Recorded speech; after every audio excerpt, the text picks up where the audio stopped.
My name is Donna Shane, and I live in Newnan, Georgia. 5 years ago, I had a leak, evidently behind the washing machine and the shower, and I had a lot of damage, and Warrior came and fixed all that. They did a great job, and when I realized that my basement was never drying out, I called them then, and we had a DU and encapsulation done.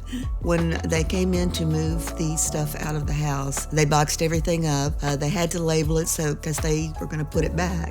They moved it out, I think, in less than a day, packed up the whole house and moved it out. When they moved back in, it was an easy process to move everything back in again. They knew where it was going to go and what room it was supposed to be in. If your house flooded, I recommend Warrior, just like they have a plan to do each thing as it goes through. I knew exactly what they were going to do and why they were doing it. And that gives you peace of mind because when something like that happens, you're under a lot of stress and basically you don't know what to do. But there was no questions. There was all this stuff. I could look at it and see what they were going to do and when they were going to do it.